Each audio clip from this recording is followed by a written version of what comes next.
Fala galera, tudo bem? Sou o professor Fernando Torres de Geografia e vou trazer para vocês aqui hoje uma das aulas mais interessantes, que é a dinâmica interna da Terra, né?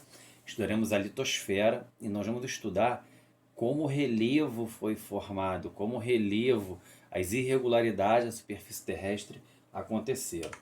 Então, para lembrar vocês que o relevo terrestre, né, se caracteriza pelas irregularidades da superfície do planeta, como já tinha acabado de falar.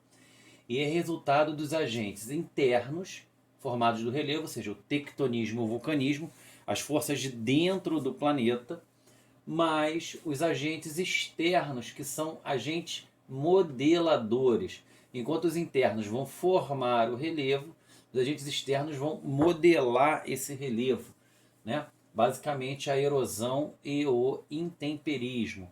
Então nós temos aqui os agentes internos ou endógenos, ou seja, tectonismo, a epirogênese e a orogênese, né, que eles vão formar. O vulcanismo, né, formação de montanhas indômatas, cones vulcânicos, derrames basálticos. E os aqui, formadores. E aqui embaixo, os agentes modeladores, os agentes externos ou exógenos, no caso, a erosão e as acumulações, tá, provenientes da erosão. Então vamos estudar hoje principalmente os agentes internos do planeta, como o relevo do planeta começou a ser formado. No século XIX, o alemão Alfred Wegener propôs a teoria da deriva continental, ou seja, que no passado todos os continentes derivaram de um único supercontinente, que é o Pangeia. Aqui eu estou há 200 milhões de anos atrás e mais ou menos o planeta tinha esse formato aqui. É claro que a Índia estava mais grudadinha aqui na África, Laurásia e o Gondwana, né? A Laurásia faz parte do hemisfério norte, América do Norte, Europa e Ásia, e o Gondwana, todo o hemisfério sul, né? Contando aqui com a América do Sul, com a África, com a Índia, com a Austrália e aqui com a Antártida, tá ok? E esse Pangeia foi o último, né, grande supercontinente do planeta. Aí aqui nós temos o Alfred Wegener, né? Então, olha só, Wegener, ele propôs a teoria da deriva continental, né, sobre algumas hipóteses. Primeiro foi a similaridade da borda dos continentes, né? Os continentes aqui têm uma similaridade de borda. E depois a distribuição dos fósseis, né? Vocês vão notar que, por exemplo, que eu tenho aqui uma plantinha chamada Glossopteris, que tem uma distribuição, né, bem dispersiva, né, bem cosmopolita, ou seja, mundial praticamente, já está na América do Sul, na África, na Índia, na ilha de Madagascar, na Antártida, na Austrália, né? Eu tenho aqui o fóssil do Litrosaurus, né? Esse aqui, o Mesossauro, se encontra lá no Museu da FRJ, tive a oportunidade de tirar uma foto desse bichinho aqui, né, que pega aqui a América do Sul e a África. Então, essas evidências poderiam ser meras obras do acaso, né? Então, Wegener vai falar da teoria da deriva continental e Wegener vai ser ridicularizado por quê? Porque a pergunta, como se mover os continentes? E a hipótese do Wegener é que eles boiavam sobre o leito do mar, né? Que os continentes era assim, ó, leito do mar está aqui, os continentes eram rocha e eles boiavam sobre o cima do leito do mar. Rocha com rocha, né, sólida com sólida, isso causaria atrito e racharia os continentes. E a teoria então do Wegener, ela foi entrada em descrença. Porém, nós tivemos aí os avanços da Segunda Guerra Mundial, né, eu coloquei para vocês aqui, sobretudo na geofísica, né? A Segunda Guerra Mundial foi uma guerra onde a guerra submarina foi uma guerra muito importante.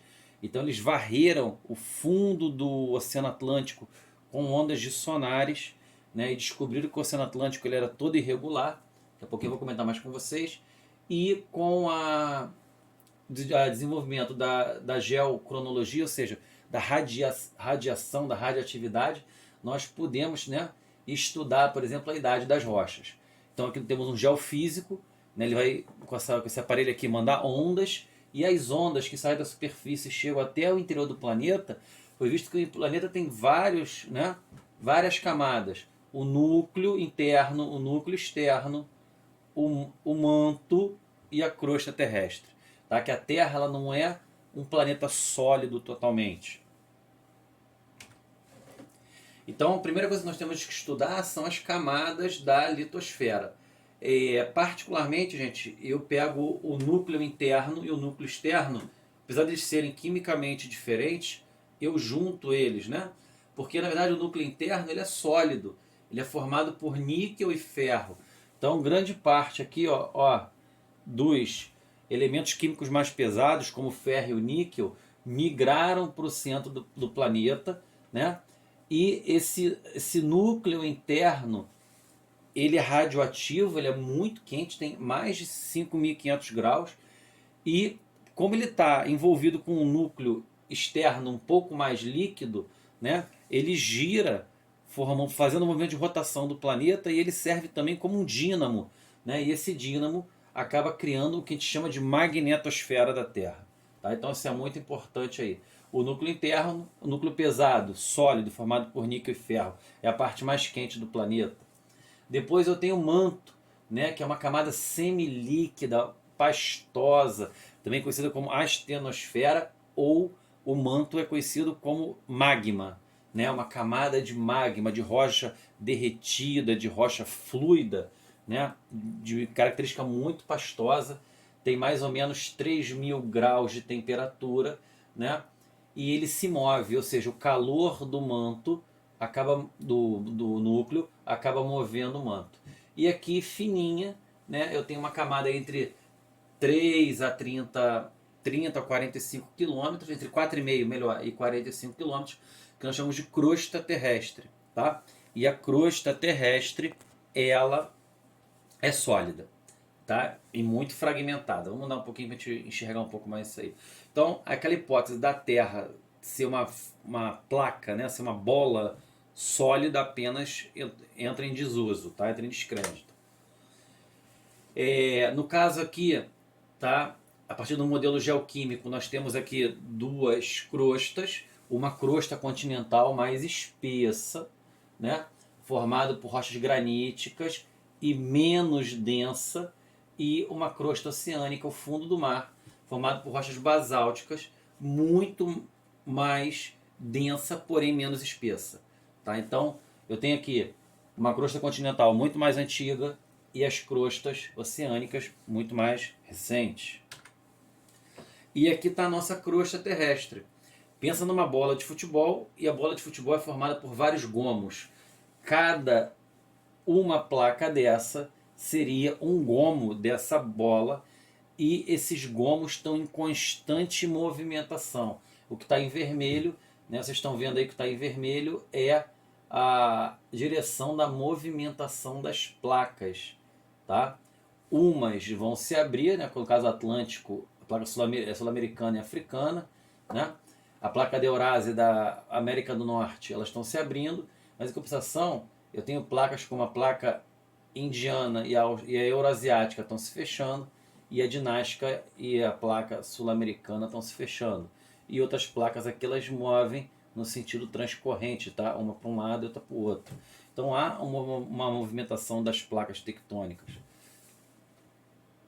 Então cada pedacinho aqui da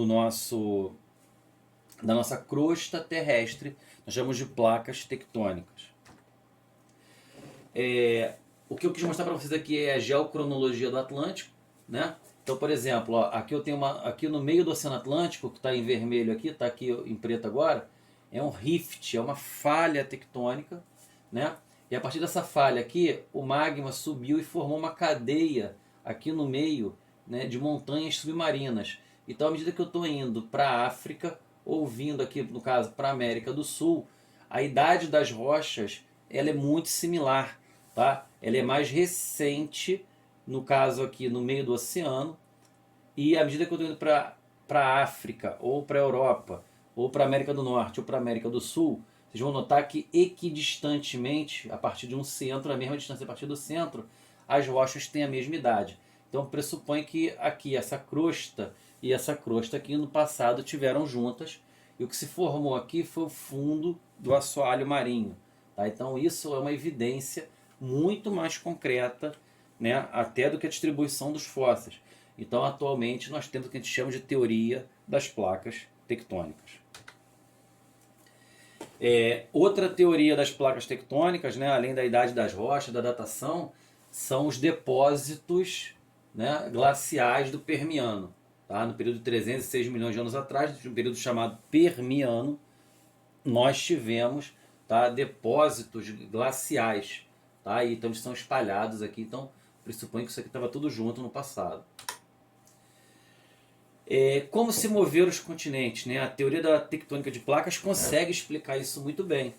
O núcleo é mais quente, o núcleo esquenta o manto, né? Essa parte aqui de rocha fundida, né? O magma, e esse magma cria o que a gente chama de correntes de convecção.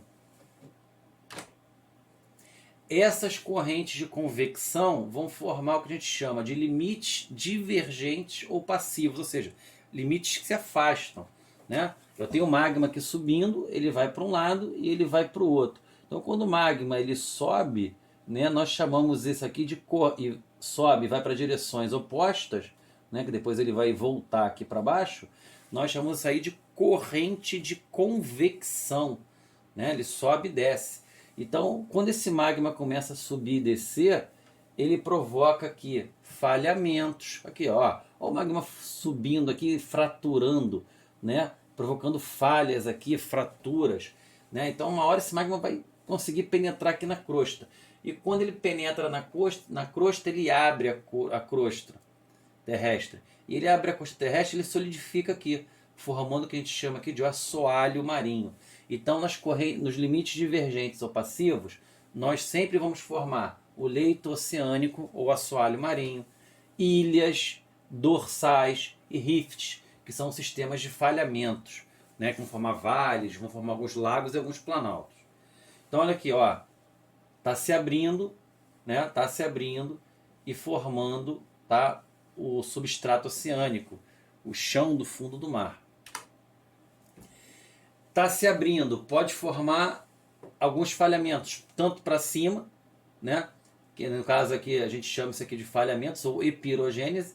No caso aqui é um host, né? Que é uma elevação tectônica. Isso aqui está mais ou menos por aqui por baixo na África. A gente chama de Monte Kilimanjaro no Quênia.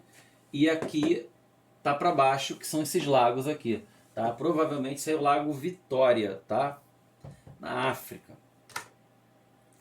Já os limites convergentes ou ativos é quando o magma ele vai para o mesmo lugar e para baixo, tá? Então ele converge para o mesmo local, ele converge, tá? A gente chama isso aqui de ciclos de sub-baixo, subducção, né? Ele pega essa crosta aqui e essa aqui e empurram elas para o mesmo local.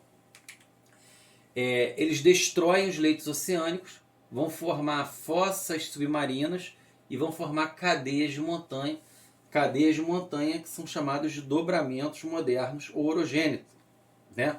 Que as montanhas são formações muito recentes, sobretudo as grandes cadeias de montanhas que existem no planeta. Aqui, por exemplo, a placa de Nazca se choca com a América do Sul, né? Então há um dobramento das rochas da placa sul-americana, formando a Cordilheira dos Andes, para cima. E quando essa placa aqui do leito oceânica, ela funda, ela provoca uma vala aqui no meio. Essa vala marinha de grande profundidade, nós chamamos de fossas oceânicas. Aqui, ó, bem aqui em azulzinho que eu tenho a fossa oceânica. Aqui são exemplos de cadeias de montanha, né? O choque da Eurásia com a Índia, né? A colisão entre as duas placas formou o dobramento do Himalaia, e a colisão entre a placa de Nazca e a placa sul-americana formou a Cordilheira dos Andes. Já os limites transcorrentes são limites laterais, tá? Tangenciais entre as placas. No caso aqui vai formar, né, a falha de San Andreas, que é essa ruptura aqui. Provavelmente essa região aqui de Los Angeles vai virar uma ilha no futuro, né? Daqui a alguns milhões de anos é uma tendência muito forte ela virar uma ilha. Epirogênese são movimentos verticais, né? podem ser sorregimento ou subsidência. Basicamente, o sorregimento a gente chama de host, e aqui, quando desce, nós chamamos de graben. Essas fossas terrestres, quando elas recuam, nós chamamos elas de graben. Aqui no Brasil nós temos, né, como host a Serra do Mar e a Serra da Mantiqueira. Vocês conhecem a Serra do Mar muito bem, que é os planaltos que estão aqui no Rio de Janeiro. E o graben, né, poderia ser a Baía de Guanabara ou o que a gente chama de Vale do Rio Paraíba do Sul, que passa aqui no sul do estado do Rio de Janeiro. Tá? Então temos essas configurações aí de epirogênese, de levantamento e rebaixamento das placas tectônicas. Temos a orogênese, né, que é um movimento tectônico mais horizontal, né, que deforma as placas, formando cadeias de montanha. Aqui são limites, né, ativos ou limites convergentes de colisão de placas, sempre colisão de placas para formar a orogênese. Né? Aí temos a orogênese e uma ideia de equilíbrio isostático, né? Porque a crosta ela é sólida e ela boia em cima do manto. Vocês sabem que o manto é mais pastoso. Então, à medida que a crosta fica mais grossa, ela começa a afundar. À medida que a crosta vai ficando mais fina, ela começa a levantar. Tá? Então, esse é o equilíbrio isostático. E a movimentação das placas tectônicas causa um fenômeno que todo mundo conhece, chamado terremoto, né? Que são abalos sísmicos, são tremores que nós acabamos sentindo na superfície. O hipocentro do terremoto é onde ele ocorre. Tá? Basicamente, o hipocentro do terremoto ocorre em zonas de limite das placas tectônicas, e o epicentro, onde ele sente em qualquer lugar do planeta. Né? Você sabe muito bem que terremotos causam graves problemas, né? Tanto de vida tanto material quanto de vidas humanas. Né? Talvez seja um dos fenômenos que mais matam pessoas, né? Que mais destroem as infraestruturas dos países menos desenvolvidos. Japão, Estados Unidos, por exemplo, são países que têm aí um grau de conhecimento, um grau de defesa civil, de preparo, né, sobre terremotos muito grande. Temos as tsunamis ou maremotos, que são grandes ondas formadas a partir de terremotos, principalmente. Aqui são os lugares mais atingidos no planeta, né? Pode ter certeza que são áreas de encontro de placas tectônicas, que a gente chama isso aqui de Círculo de Fogo do Pacífico. Tá? A maior área de vulcanismo e terremotos do planeta. Costa dos Estados Unidos, pega o México, pega grande parte da América do Sul, né? Pega aqui a Nova Zelândia, pega aqui essas ilhazinhas aqui da Ásia, pega o Japão é um país muito arrasado por terremotos. E os vulcões, né, são estruturas geológicas que vão lançar magma para a superfície terrestre, né? Vão ejetar poeira, gases, magma. Tá? Também aí os vulcões têm uma grande atividade no nosso planeta, já chegou a ter mais atividade no planeta. Tá? O vulcão ele pode ser visto como uma catástrofe natural, tá? Pode prejudicar aí a aviação, com lançamento de poeira e gases para a atmosfera. Tá? Geralmente os vulcões também transformam os solos em ambientes muito férteis para a agricultura. É muito comum se cultivar, né, a agricultura próxima a vulcões, tá? Porque os solos são extremamente férteis. Tá ok? Então, espero poder ter ajudado vocês aí. Grande abraço para todos.